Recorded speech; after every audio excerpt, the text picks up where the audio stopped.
एक चीज़ पर बड़ा शदीद परेशान हूँ, दबाव का शिकार हूँ और मैंने सोचा कि आपके साथ ये बात मैं शेयर करूँ।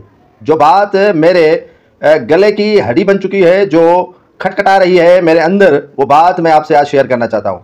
सिंध गवर्नमेंट में वज़रा भी हैं, एमपीएस भी हैं, एमएनएस भी हैं, सलाहकार भी हैं और ख़ुद चीफ मिनिस्टर सिंध मुराद अली शाह जो इंडिपेंडेंट वज़ीर आला हैं, उनके आगे पीछे कोई सोर्स फोर्स नहीं है और वो स्याह सफ़ेद के मालिक हैं। जो भी करना चाहें कर सकते हैं, लेकिन उसके बरक्स मैंने देखा कि उनके हलके की हालत अबतर हो चुकी है। उसके हलके ने तरक्की नहीं की, जो तरक्की उनके वालिद ने उसी हलके को दिलाई थी, वही तरक्की आज तक गामजन है। 2022 के सैलाब ने सत्यानाश कर दिया था मुराद अली शाह के हलके का। बहरहाल खैर, शदील इनाम मेमन हो गया और भी काफ़ी नासिर हुसैन शाह हो गया, लातादाद पीपल्स पार्टी के सरकर्दा रहनुमा हैं जो पीपल्स पार्टी के हालिया दिनों में एमपीए हैं, सूबाई वजीर भी हैं, उनको 2 मौके दिए गए हैं।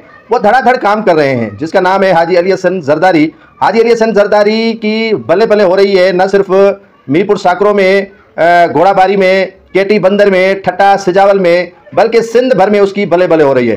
क्या इनको कोई सिंधी में कहते हैं कि कारून का खजाना हाथ लग गया है, या उनके पास कोई तिलस्माती जादू है हाजी अली हसन जरदारी के पास कि वो धड़ाधड़ हर तरह की स्कीमें दे रहे हैं।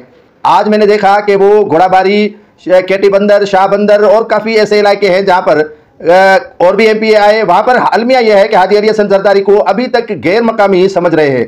हाजी अली हसन जरदारी को वो समझ रहे हैं कि ये गैर है। शिराजी ठट्टे के हों, अब्दुल वाहिद सुमरो हो, या जो दीगर रहनुमा हैं वहाँ जो रहते हैं, वो ताहाल हाजी अली हसन जरदारी को गैर मकामी समझते हैं। हाजी अली हसन जरदारी ने हर तरह के काम करवा रहे हैं और उनके जो सोशल मीडिया अकाउंट्स के जरिए वीडियोस आते हैं तो मैं देखकर हैरान रहता हूं कि इतनी स्कीमें, इतना काम, इतनी तरक्की इस पसमानदा ठट्टा डिस्ट्रिक्ट में। जुल्फ़िकार अली भुट्टो शहीद भी वहां से जो है वो इलेक्शन लड़े थे और भी काफ़ी लोग इसी इलाके से इलेक्शन लड़ते आए हैं और उन्होंने तो कभी भी इसी तरह की तरक्की नहीं दिलवाई है जो हाजी अली हसन जरदारी दिला रहे हैं। तो यकीनन पार्टी क़यादत उनको कहती होगी, आसिफ अली जरदारी कहते होंगे, बिलावल भुट्टो जरदारी, यादी फरियाल तालपुर साहिबा, आसफा भुट्टो जरदारी कहती होंगी कि आप पसमानदा इलाकों को तरजीह दें।